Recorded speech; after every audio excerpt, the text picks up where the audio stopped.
जय श्रीमन नारायण। ए पर जे टिप्पणी हम करे जा रहल बा रामानुजदास श्रीमान गट्टू वेणुगोपाल स्वामी जी के द्वारा दिहल गयल बा। अध्याय 5 कर्म संन्यास योग श्लोक 18। विद्या विनय संपन्ने ब्राह्मणे गवि हस्तिनि शुनि चैव स्वपाके च पंडिताः समदर्शिनः। ओम।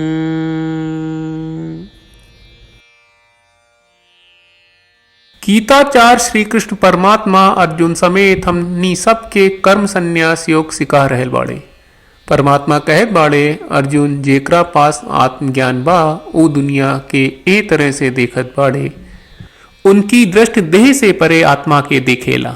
ई लोग के एहसास होला कि आत्मा ज्ञान के अवतार बा और ऊ लोग आत्मा के ज्ञान के अवतार के रूप में देखेला। ई तरह से ऊ लोग देखत बा कि सब आत्मा बराबर बा। ऊ सब शरीर में सब आत्मा के बराबर देखेला, चाहे ऊ सबसे विद्वान व्यक्ति, सबसे विनम्र व्यक्ति, चाहे एगो ब्राह्मण, चाहे एगो गाय या एगो हाथी के देखल रहल होके। कुकुर या कुकुर के मांस खाए वाला व्यक्ति में भी आत्मा देखेले। ऊ लोग बाहरी शरीर आ शारीरिक गतिविधियन के ना देखेला, बल्कि उनकर दृष्टि केवल आत्मा की ओर जाला। उनकर दृष्टि खाली शरीर आ ओकर आकार, भेद आ गति तक सीमित ना रहेला। उनकर दृष्टि देह से परे जाला आ खाली आत्मा के देखेला।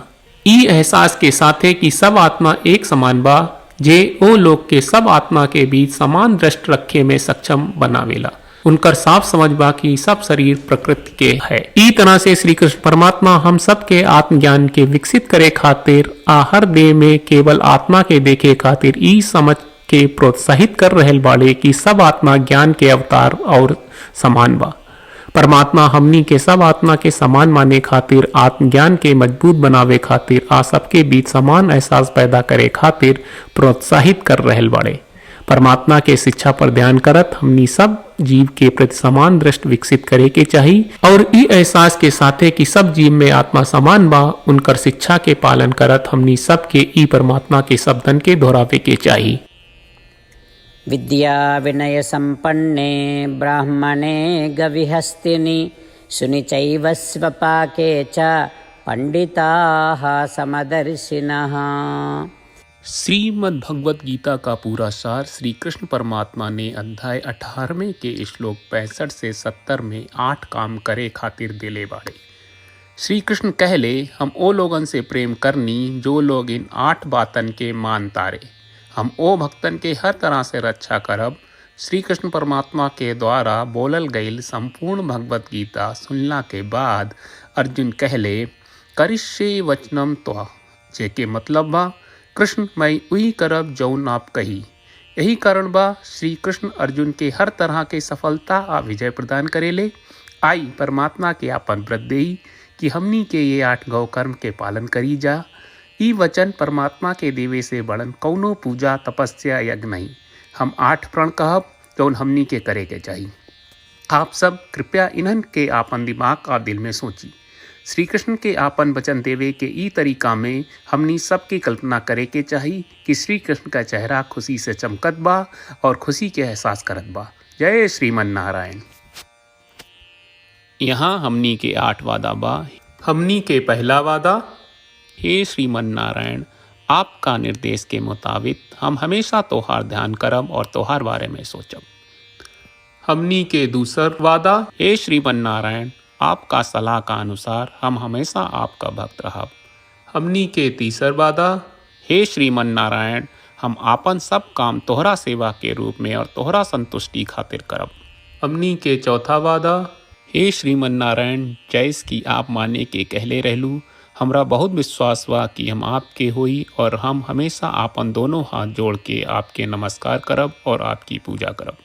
हमनी के 5वां वादा, हे श्रीमन नारायण, हमरा के तोरा बात माम एकम शरणम ब्रज 1866 याद कहले। जहाँ आप हमरा के आपन का अर्पित करे का कहा। श्रीमन नारायण मैं हमेशा तोहरे शरण में रहा। हमनी के छठवां वादा। हे श्रीमन नारायण हमरा के तोहरा बात माँ सुचहा 1866 याद कहले कि आप हमनी के शोक ना करे का आश्वासन दे रहे बड़े, हम अब और शोक ना करब। हमनी के 7वां वादा। हे श्रीमन नारायण आपने हमरा खातिर श्रीमद् भगवत गीता के वितरण करके हम सबके कृपा कहले और आशीर्वाद दहले बा। हम वादा करत बानी कि रोजाना कम से कम एक श्लोक पढ़ब या सुनब। हमनी के 8वां वादा। हे श्रीमन नारायण आप गीता के पूरा मानवता तक ले गयलू।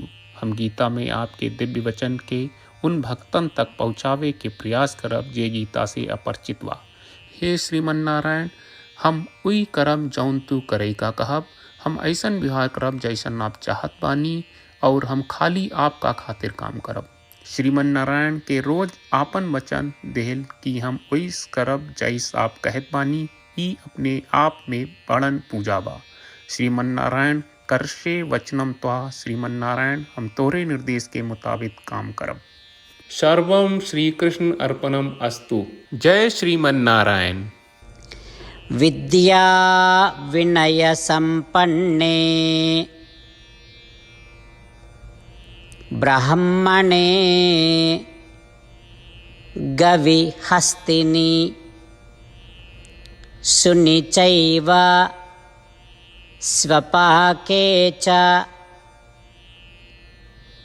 पंडिताः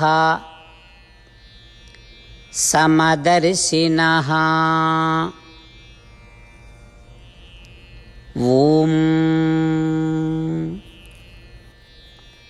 विद्या विनय संपन्ने ब्राह्मणे गविहस्तिनि शुनि चैव स्वपाके च पंडिताः समदर्शिनः।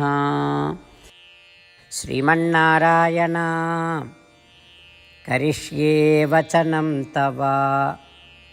सर्वं श्रीकृष्णार्पणमस्तु। जय श्रीमन्नारायण। जय श्रीमन नारायण। सब भक्त लोगों से विशेष अनुरोध बा, जीवन में हर चीज में हमनी के तत्कालिक और प्रभावशाली परिणाम की अपेक्षा रहेला। एकरा खातिर आइए रोजाना 1 मिनट के समय निकालल जाए और नारायण आश्रम पढ़ल जाए।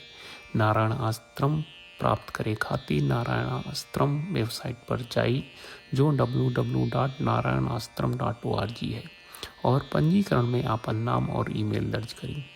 आपके द्वारा प्रदान कईल गई ईमेल पर आपका एक नारायण आश्रम PDF प्राप्त हुई। PDF में एक रामायण श्लोक, एक गीता श्लोक और एक विष्णु नामम बा। ये तीनों के मिल के नारायण आश्रम कहल जाला। हर व्यक्ति के ये श्लोक के अलग अलग संयोजन मिलेला। जब हर कोई 24,000 भक्तन के साथ रोजाना आपन नारायण आश्रम पढ़त आ सुनत बा ता हर दिन संपूर्ण रामायण का 1 दौर, श्रीमद् भगवत गीता पारायण के 33 दौर और श्री विष्णु सहस्त्रनाम स्तोत्र पारायण के 24 दौर प्रतिदिन पूरा होएला। ई एक बहुत ही उल्लेखनीय और विलक्षण परिणाम बा जौन हर एक दिन ऐसकरे से निकलेला।